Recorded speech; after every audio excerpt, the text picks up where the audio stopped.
Hikayat Maharaja Ali bagian 3.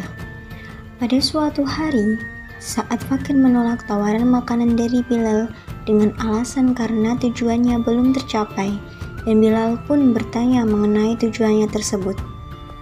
Lalu Fakir menceritakan bahwa tujuannya yaitu tentang asal mula mimpinya kenapa ia keluar dari negerinya.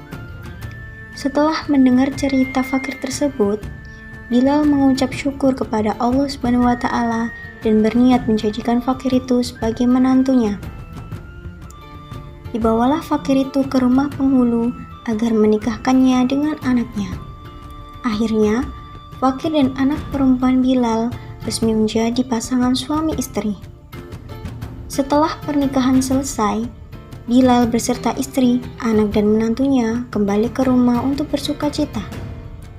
Suatu hari, Fakir meminta izin kepada ayah dan bunda dari istrinya itu untuk mengajak istrinya kembali ke negerinya. Diperbolehkanlah mereka dan mereka mulai melakukan perjalanan ke negeri Fakir itu. Di tengah perjalanan, mereka bertemu dengan 7 pencuri yang berniat membunuh Fakir agar dapat diambil istrinya. Sambil menangis, istri itu berkata, "Hei pencuri, janganlah engkau membunuh suamiku. Jika ia mati, maka aku pun akan mati bersamanya. Jika engkau ingin mengambilku, tanamkan saja tubuh suamiku di dalam tanah, tapi biarkan kepalanya tetap berada di luar."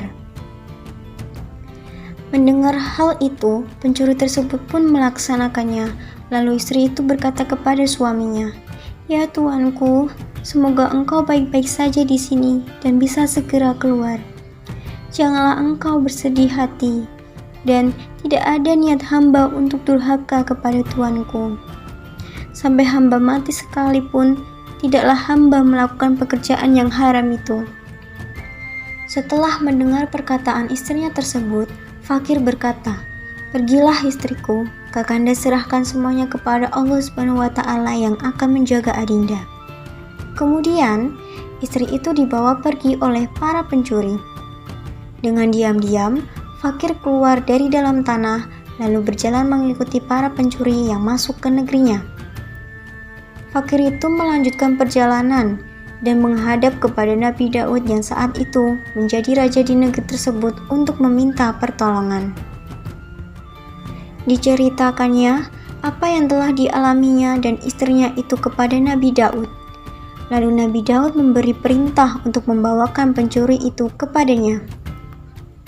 Dibawalah pencuri itu oleh Fakir dan orang suruhan Nabi Daud untuk menghadap kepada Nabi Daud. Kemudian, pencuri itu ditanya mengenai alasan mengapa pencuri itu membawa istri Fakir. Namun, pencuri itu berbohong dengan mengatakan bahwa itu istrinya, dan Fakir itu sesat karena telah membohongi Nabi Daud. Nabi Daud yang tak percaya kepada pencuri itu pun bertanya lagi tentang siapa yang telah menikahkannya. Dan pencuri itu berbohong lagi dengan mengatakan bahwa yang menikahkannya adalah seorang penghulu dengan saksi imam dan khatib, serta walinya adalah Bilal. Sebelumnya, telah disuaplah orang-orang tersebut dengan harta oleh pencuri agar menjadi saksinya dan bersaksi di hadapan Nabi Daud. Dengan demikian, Nabi Daud marah karena merasa dibohongi oleh Fakir. Kemudian, Nabi Daud akan menghukum Fakir itu di depan rumah pencuri. Ketika istri Fakir berada di luar rumah pencuri, ia melihat suaminya yang akan dihukum. Setelah itu, ia berlari dan bertemu dengan Nabi Sulaiman yang sedang bermain di tengah jalan. Istri itu bersujud sambil menangis di hadapan Nabi Sulaiman dan meminta pertolongan kepada Nabi Sulaiman. Nabi Sulaiman pun memanggil orang-orang yang membawa Fakir untuk menghentikan hukuman yang akan diberikan kepada Fakir. Kemudian, Nabi Sulaiman menghadap kepada ayahandanya untuk meminta kerajaan Dulisyah alam saat itu juga. Dikabulkanlah permintaan anaknya tersebut oleh Nabi Daud, dan Nabi Sulaiman resmi menjadi raja di negeri itu. Setelah itu, Nabi Sulaiman memanggil istri dan Fakir serta pencuri dan saksinya itu untuk masuk ke dalam masing-masing bilik dengan satu bilik berisi 1 orang. Untuk yang pertama, dikeluarkanlah fakir untuk ditanya mengenai segala hal yang dialaminya, dan fakir pun menceritakannya.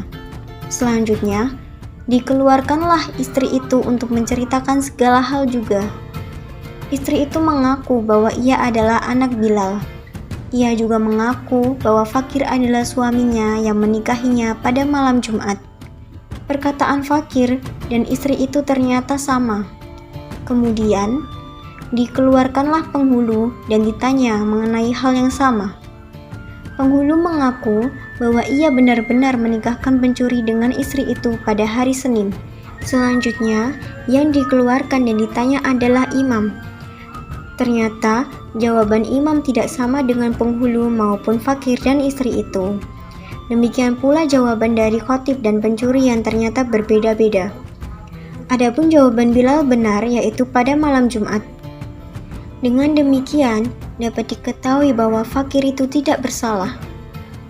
Setelah itu, diberikanlah negeri tersebut kepada fakir agar ia menjadi rajanya dan menghukum pencuri beserta para saksinya dengan seadil-adilnya.